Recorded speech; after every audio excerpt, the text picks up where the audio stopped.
Welcome back to the program viewers.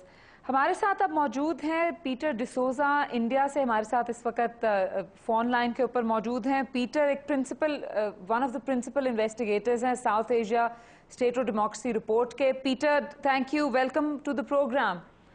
Thank you Asiya, thank you. Peter, I'd like to ask you, आपने South Asia की भी study की है, state of democracy की, आपने of course India का भी आपका पर्सपेक्टिव अपना भी है। आप ये बताइए कि अगर डेमोक्रेसी जो है वो लोगों की एक्सपेक्टेशन के ऊपर पूरी ना उतरे तो क्या ऑप्शंस हैं लोगों के पास? South Asia, I think the only option available to all the countries of South Asia is more democracy, not less democracy. अच्छा. If democracy is not working, we must find out which are the areas in which there is we can strengthen and expand and deepen democracy. So I would argue for moving towards more democracy, not less. तो कैसे मोर democracy की तरफ आप argue कर रहे हैं, जहां पे जिन ममालिक के अंदर, Pakistan is a case in point, India के अंदर भी एक पूरी मूवमेंट चल रही है करप्शन के खिलाफ, जिसमें गवर्नमेंट जो है और पार्लियामेंट है वो एक तरफ नजर आती है, जो लोग पूरी सिविल सोसाइटी सिटीजन्स एक तरफ नजर आते हैं। पाकिस्तान के अंदर भी governance is not working, and of course there is a very strong argument in Pakistan कि अगर ये गवर्नेंस का जो फेलियर है, this is a failure of democracy. So how does one argue on the other side? See, I think the first thing that I would appreciate, particularly from an Indian perspective, is that we must have a constitution which has 3 phases. First phase, it must become a founding document. It sets the terms by which we will create our institutions and create our architecture of democracy. The second, it must become a trumping document. That whenever there are disputes in a democracy, and there are lots of disputes in South Asia. In India, as you can see at the moment, we are in the middle of a big dispute. Pakistan has had several disputes. All parties to the dispute must turn to the constitution to resolve those disputes. And finally, it must be a guiding document. So it must be a founding document, it must become a trumping document, and it must become a guiding document.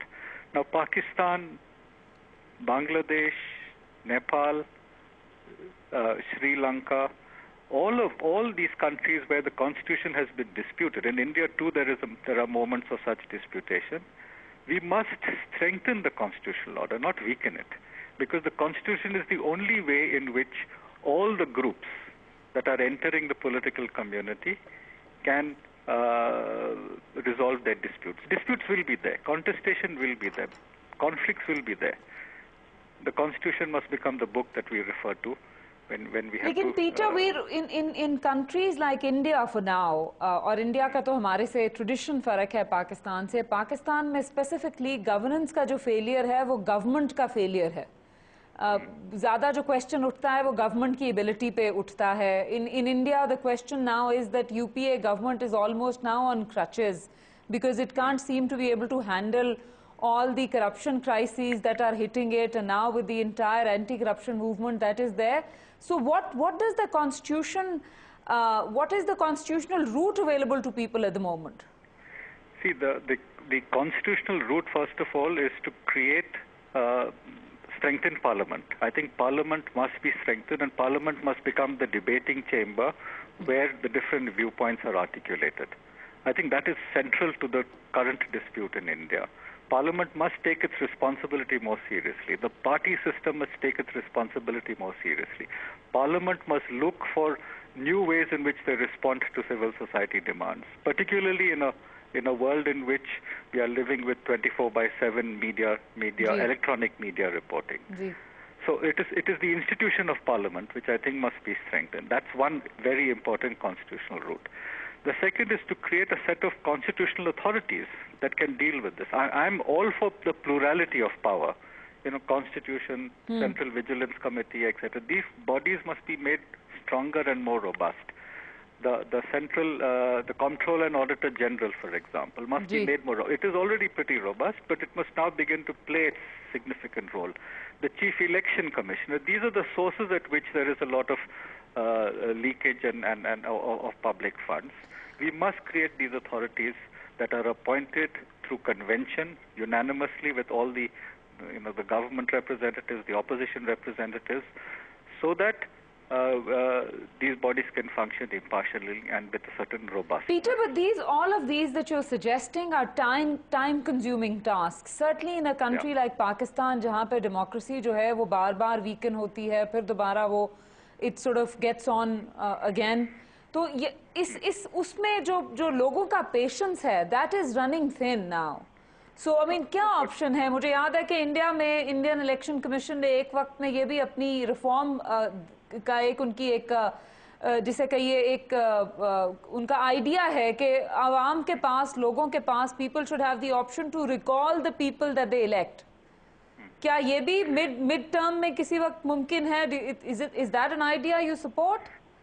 No, I would say strengthen the election commission. Today, the Indian Election Commission carries out perhaps the most complex election task anywhere in the world, and does so, according to all international reports, freely and fairly. Gee. Now, so that body, I think, is working very well. I think increasingly now the Comptroller and Auditor General has emerged as an independent authority that is taking its role of auditing public accounts with a certain degree of firmness and fairness. We have to create these bodies. There is no shortcut. I mean, I'm saying this because I'm deeply committed to democracy in South Asia.